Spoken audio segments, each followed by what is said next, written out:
اس لیے میں بارہا کہتا ہوں، جب ماں نماز پڑھے گی تو بیٹی بھی نماز پڑھے گی، جب ماں نماز پڑھے گی تو بیٹا بھی نماز پڑھے گا، جب بیوی نماز پڑھے گی تو شوہر بھی نماز پڑھے گا۔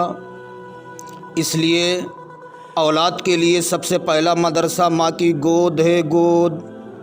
آقا کریم صلی اللہ علیہ وسلم کا فرمان ہے، اولاد کے لیے سب سے پہلا مدرسہ ماں کی گود ہے۔ بچہ جس طریقے سے بچپن میں ایک ماں اپنی اولاد کی تربیت کرتی ہے، اپنی اولاد کی پرورش کرتی ہے، اگر شریعت کے مطابق ماں اپنی اولاد کی تربیت کرے، ماں اپنی اولاد کی پرورش کرے، انشاءاللہ ان ماؤں کے بیٹے ایک دن نمازی بھی بن جائیں گے، حاجی بھی بن جائیں گے۔ اس لیے میں ایک مثال سے آپ کو سمجھانے کی کوشش کر رہا ہوں۔ گھر کے اندر جب ماں نماز پڑھتی ہے تو بیٹی بھی نماز پڑھتی ہے، جب ماں نماز پڑھتی ہے تو بیٹا بھی نماز پڑھتا ہے۔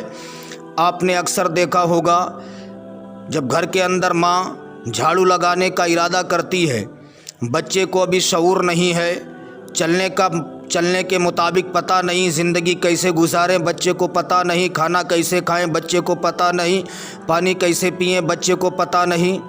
ماں اپنی اولاد کو پانی پینے کا طریقہ بتاتی ہے، سونے کا طریقہ بتاتی ہے، جاگنے کا طریقہ بتاتی ہے، اٹھنے کا طریقہ بتاتی ہے، چلنے کا طریقہ بتاتی ہے، پھرنے کا طریقہ بتاتی ہے۔ ماں اگر گھر کے اندر جھاڑو لگانے کا ارادہ کرتی ہے، بچے کو شعور نہیں، بچہ بھی ماں کے پیچھے پیچھے جھاڑو لگانا شروع کر دیتا ہے۔ ماں جھاڑو لگاتی ہے، بچہ بھی جھاڑو لگانے لگتا ہے۔ اسی گھر کی ماں اگر نماز کی پابند ہوتی ہے، ماں جو ہی نماز کے لیے مصلی زمین پر بچھاتی ہے، ماں کا بیٹا بھی جاتا ہے، جانے کے بعد قریب کھڑا ہو جاتا ہے، ماں رکوع میں جاتی ہے، بیٹا رکوع میں چلا جاتا ہے۔ ماں اپنی پیشانی کو زمین پہ رکھتی ہے، بیٹا بھی اپنی پیشانی زمین پہ رکھ دیتا ہے۔ بچے کو شعور نہیں ماں کیا کر رہی ہے، بچے نے صرف یہ دیکھا کہ ماں نے اپنی پیشانی کو زمین پہ رکھا، بچہ بھی اپنی پیشانی زمین پر رکھ دیتا ہے۔ بچے نے صرف اتنا دیکھا کہ ماں جھکی ہے، بچہ بھی جھک گیا۔ جس طریقے سے بچپن میں ایک ماں کا بیٹا اپنی ماں کی حرکات و سکنات کو دیکھتا ہے، ماں رکوع میں جاتی ہے، بچہ بھی رکوع میں چلا جاتا ہے، ماں سجدے میں سر رکھتی ہے، بچہ بھی سجدے میں سر رکھ دیتا ہے۔ جس طریقے سے ماں بچپن میں اپنی اولاد کی تربیت کرتی ہے، بچپن میں اپنی اولاد کی پرورش کرتی ہے، اسی طریقے سے مائیں اگر اپنی اولاد کی تربیت کرتی رہیں، اولاد کی پرورش کرتی رہیں، انشاءاللہ ان ماؤں کے بیٹے ایک دن نمازی بن جائیں گے، حاجی بھی بن جائیں گے، نیک بھی بن جائیں گے، نبی کی سنتوں کے مطابق زندگی گزارنا شروع کر دیں گے۔ اس لیے میں بارہا کہتا ہوں، جب ماں نیک ہوتی ہے بیٹا بھی نیک ہوتا ہے، ماں نیک ہوتی ہے بیٹا حافظ قرآن ہوتا ہے، ماں نیک ہوتی ہے بیٹا عالم دین ہوتا ہے، ماں نیک ہوتی ہے بیٹا مفتی ہوتا ہے، ماں نیک ہوتی ہے بیٹا محدث ہوتا ہے، ماں نیک ہوتی ہے بیٹا مفکر ہوتا ہے، ماں نیک ہوتی ہے بیٹا شیخ الحدیث ہوتا ہے۔ تو مجھے کہہ لینے دیا جائے، جب ماں نیک ہوتی ہے بیٹا نیکوں کا امام ہوتا ہے، ماں زاہدہ ہوتی ہے بیٹا زاہدوں کا امام ہوتا ہے، ماں عابدہ ہوتی ہے بیٹا عابدوں کا امام ہوتا ہے، ماں ساجدہ ہوتی ہے بیٹا ساجدوں کا امام ہوتا ہے۔ تو مجھے کہہ لینے دیا جائے، جب ماں فاطمہ ہوتی ہے تو بیٹا حسین اعظم بنتا ہے، جب ماں ام الخیر ہوتی ہے تو بیٹا غوث اعظم بنتا ہے۔ سبحان اللہ۔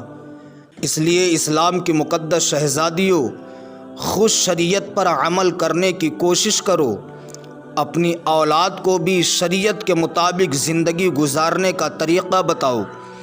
اس لیے میں نے اکثر دیکھا ہے، جب باپ مسجد کی طرف نماز پڑھنے کے لیے چلنا شروع کرتا ہے، اس باپ کا بیٹا بھی نماز پڑھنے کے لیے کوششیں کرتا ہے، اپنے باپ کے پیچھے چلنا شروع کر دیتا ہے۔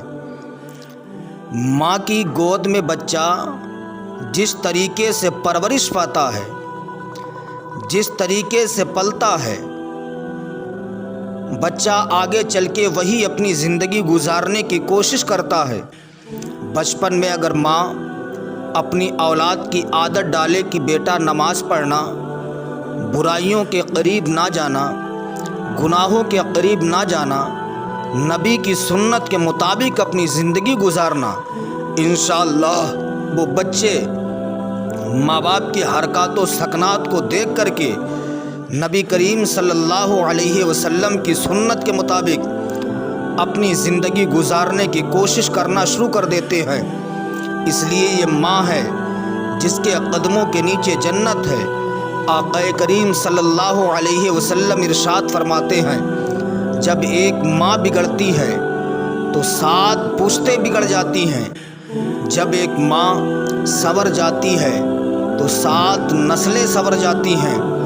اندازہ لگائیے، ماں کے بگڑنے سے اولاد بگڑے، ماں کے سنورنے سے اولاد سنور جائے، تو اس لیے اسلام کی مقدس شہزادیوں خود اپنی زندگی کو پیغمبر کی بیٹی حضرت فاطمۃ الزہرا رضی اللہ تعالی عنہا کی سیرت کے مطابق گزارنے کی کوشش کرتی رہو، انشاءاللہ تم ہر میدان میں کامیاب و کامرہ ہوتی ہوئی نظر آؤ گی۔ اس لیے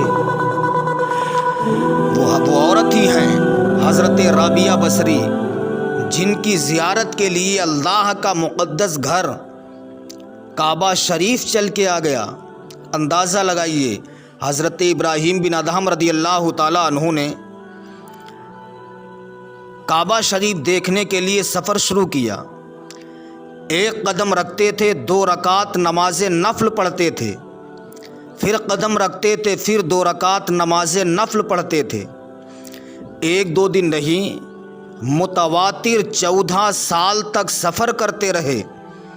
جب 14 سال ہو گئے، حضرت ابراہیم بن ادہم کعبہ شریف کے قریب پہنچے تو کیا دیکھتے ہیں، کعبہ شریف اپنی جگہ سے چل دیا۔ ابراہیم بن ادہم شش و پنج میں ڈوبے ہیں، آخر معاملہ کیا ہے؟ ہم کعبہ شریف کو دیکھنے کے لیے آئے لیکن کعبہ اپنی جگہ سے چل دیا۔ ابراہیم بن ادہم بھی کعبہ شریف کے پیچھے پیچھے چلنے لگے۔ کیا دیکھتے ہیں، کعبہ شریف جنگل کے قریب پہنچا، ایک خاتون وہاں پر عبادت کر رہی۔ اللہ نے کعبے کی دیوار کو حکم دیا، کعبے کی دیوار پھٹ گئی۔ حضرت رابعہ بصری کعبے کے اندر چلی گئیں، نماز پڑھنے لگیں۔ ابراہیم بن ادہم شش و پنج میں ڈوب گئے، عرض کرتے پروردگار یہ کون ایسی خاتون ہے جس کے لیے کعبہ شریف چل کے آ گیا؟ مولا میں نے 14 سال سفر کیا تیرا مقدس گھر دیکھنے کے لیے، لیکن کعبہ اس نیک خاتون کے لیے چل کے آ گیا۔ ابراہیم بن ادہم رابعہ بصری سے پوچھتے ہیں، اے اللہ کی بندی یہ بتا تو کون سا ایسا کام کرتی ہے کہ تیری زیارت کے لیے اللہ نے کعبے کو بھیج دیا؟ تو حضرت رابعہ بصری نے پوچھا، اے ابراہیم بن ادہم یہ بتائیے تمہارا مقصد کیا تھا؟ حضرت ابراہیم بن ادہم نے کہا، میرا مقصد کعبہ دیکھنا تھا۔ حضرت رابعہ بصری نے کہا، اے ابراہیم بن ادہم سنو، تمہارا مقصد کعبہ دیکھنا ہے، میرا مقصد کعبہ دیکھنا نہیں بلکہ جس نے کعبے کو بنایا ہے اس رب کا دیدار کرنا میرا مقصد ہے۔